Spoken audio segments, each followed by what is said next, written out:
Olá! Hoje nós vamos dar continuidade ao estudo da dinâmica, conhecendo o que é a energia cinética. É uma continuação, essa aula, do que nós vimos na anterior, quando foi tratado do conceito de trabalho.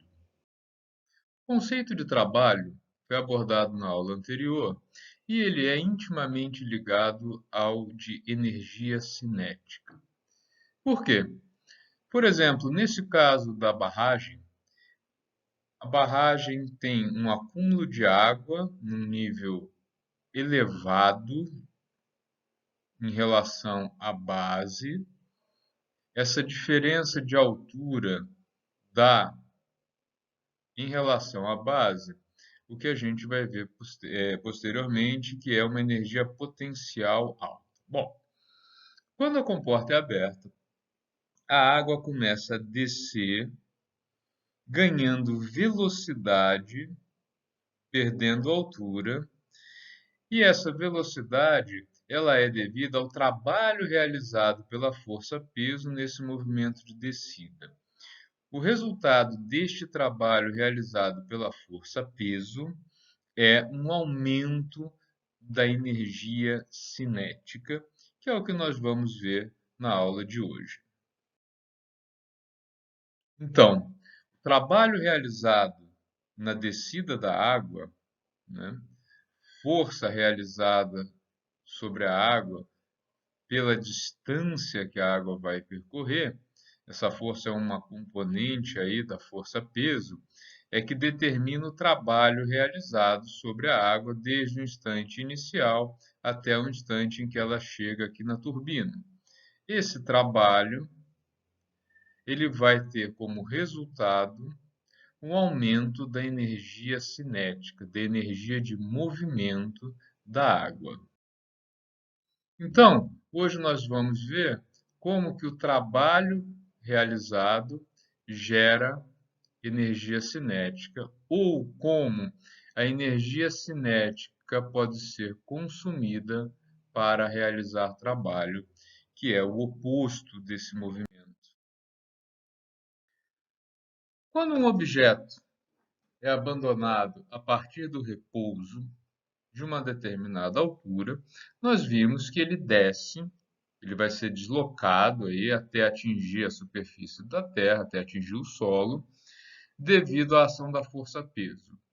Ele sai então de uma situação em que ele tem velocidade zero e chega aqui embaixo com uma velocidade diferente de zero, como resultado do trabalho realizado pela força-peso. Agora, a gente pode usar as equações da cinemática, a equação de Torricelli, para calcular qual é a velocidade final deste objeto.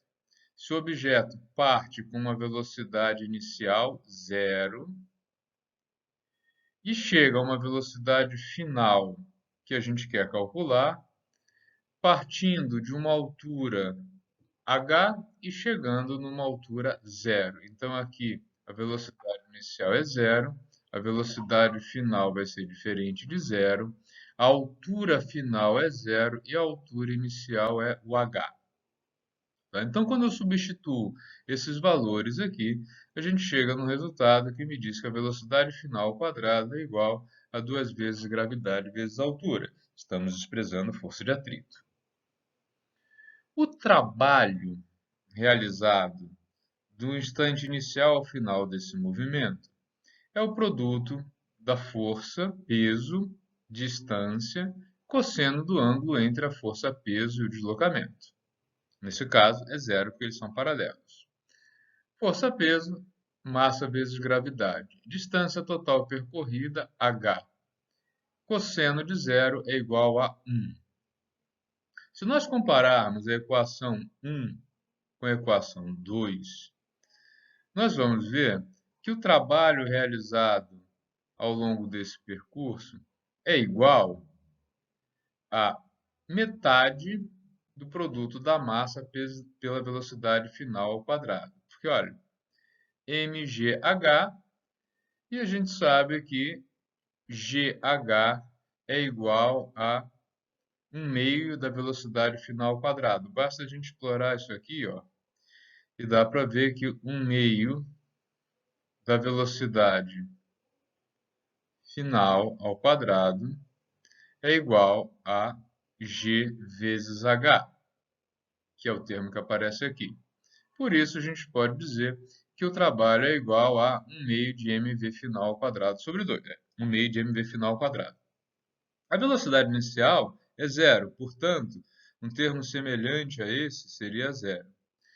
A energia cinética de movimento, que aqui eu vou me referir a ela com a letra K, é definida como sendo 1/2 da massa do objeto vezes a velocidade dele ao quadrado.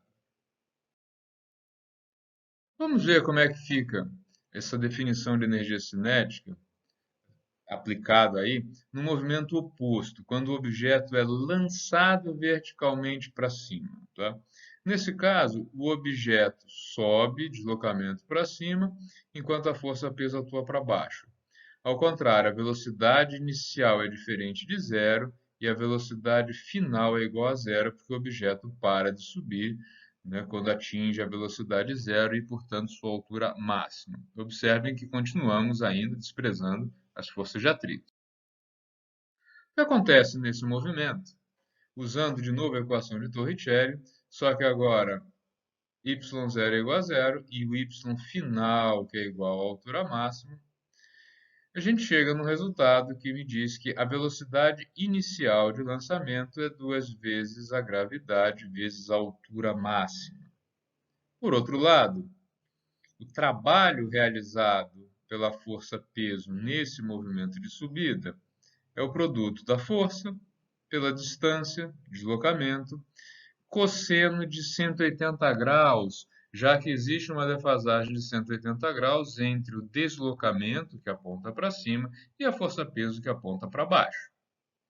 Com isso, peso mg, distância h menos 0, cosseno de 180 graus menos 1, o trabalho realizado pela força-peso no movimento de subida é menos mgh.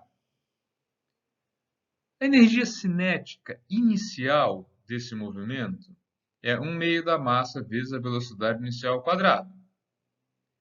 Nós vimos aqui que a velocidade inicial ao quadrado é 2 vezes g vezes h. Logo, nós temos um resultado que me mostra que a energia cinética inicial pode ser escrita assim, mgh. A energia cinética final, nesse caso, é zero, porque a velocidade final do movimento é zero.